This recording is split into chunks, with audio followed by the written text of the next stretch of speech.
Welcome to Ears to Hear. By the end of this episode, hopefully, you get an idea of how important it is to actually live the gospel. There are those who say that they follow the precepts and the commandments of God, but we know their life would tell us otherwise. Maybe that's you.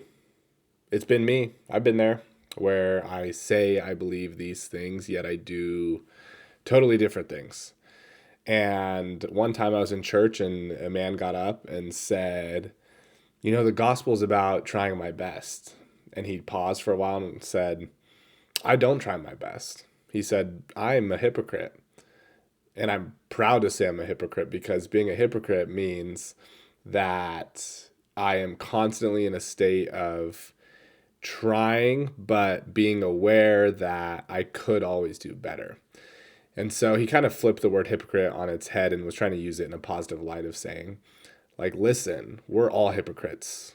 Everybody who tries to live and become like Jesus Christ, yeah, that's nobody accomplishes that in this life. So with that being said, I get it. I get it. We are hypocrites and, we're supposed to try our best, but we day to day kind of don't. Like trying my best, like if I'm playing soccer, which is something I like to do, trying my best means I've put in some training, I've been working on some new skills, and I show up to a game. I've eaten correctly, I've hydrated correctly, I've stretched properly, and I go out there and I'm able to maintain a level of fun and focus where I get into like a flow state and it's just everything feels natural. I'm able to let the ball do the work. I'm not trying to force things. I'm moving well with my team. We're communicating, and that usually leads to a win. That's trying my best.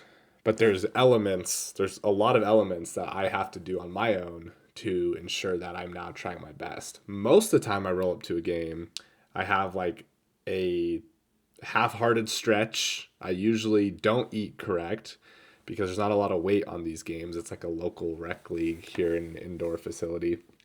So I'm not super concerned with trying my best. I go out there and I try. I like winning. I like scoring. But I couldn't say after every game that I tried my best that game. And I think that's how it is to live the gospel. Yes, we're supposed to try our best, but that shouldn't take away from the fact that you are trying. Some days trying just means you thought about Jesus. Maybe you didn't get in the word that day. Maybe you didn't pray that day, but you thought in retrospect that you need to. Now, I've always been a little more harsh on like we got to be better. We got to do better. But as somebody who's obtained mercy from God for not doing my best, I think it's important to have an episode dedicated to like effort in intention. Now, I've said it before, and I totally believe that overall, when we die, God cannot translate our good intentions into reality, into who we are.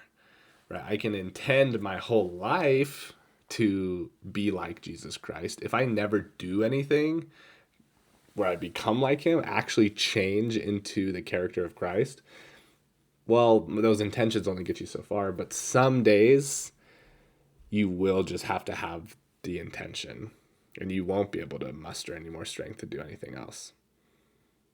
And so, circling back to living the gospel of Jesus Christ, what does that mean? Well, at a baseline, it's intending to do these things. It's making sure your heart is facing Jesus. But more importantly, it's standing out. When you read, I was able to have a Bible study with a friend recently, and we read Matthew chapter 5 and the Sermon on the Mount, the Beatitudes that Christ gives, where, he says, a city that is set on a hill cannot be hid.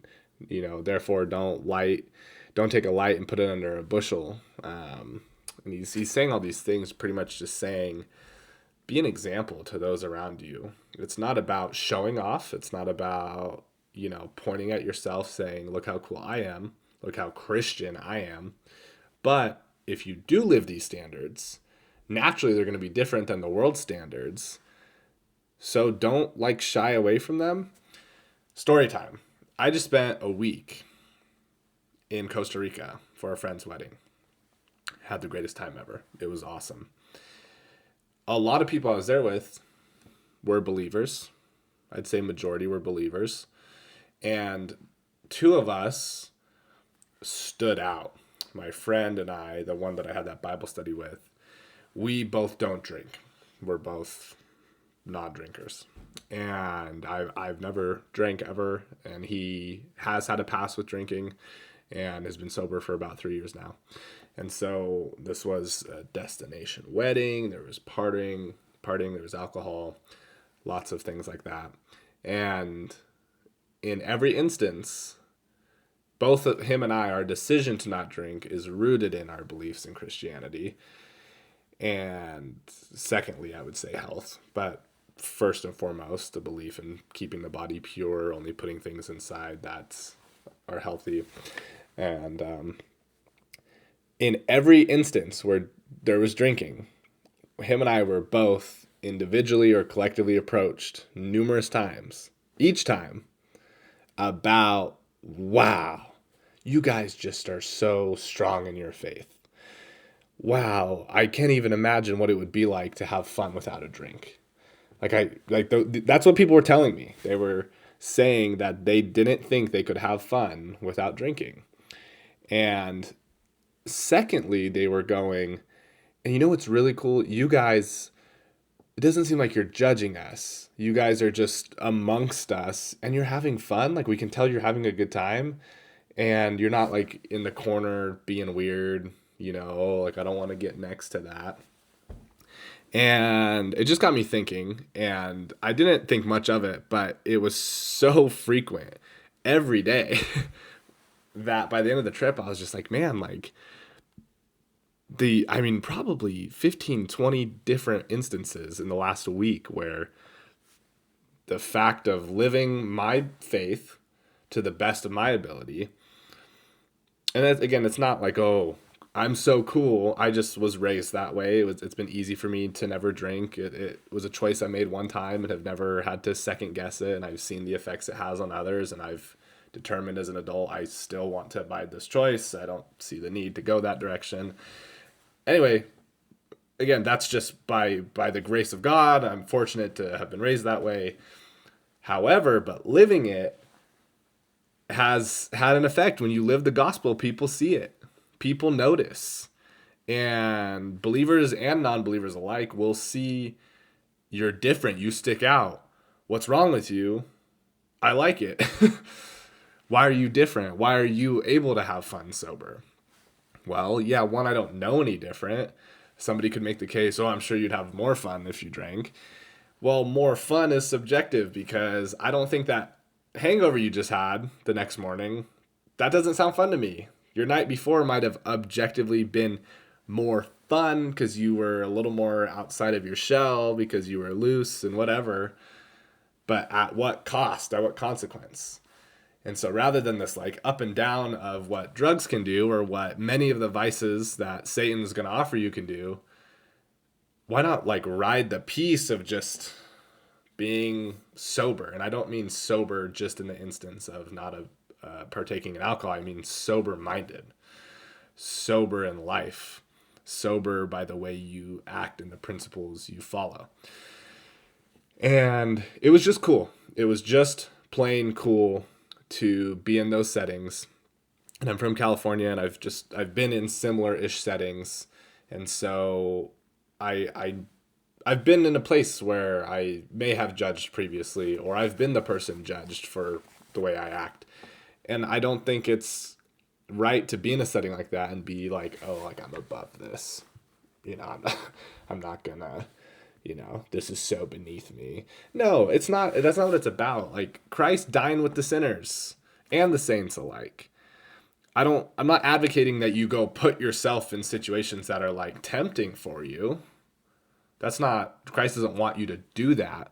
But if there is something you are strong in, and you happen to be in a situation where there are vices and sins and temptations surrounding you, well then, time to take a stand.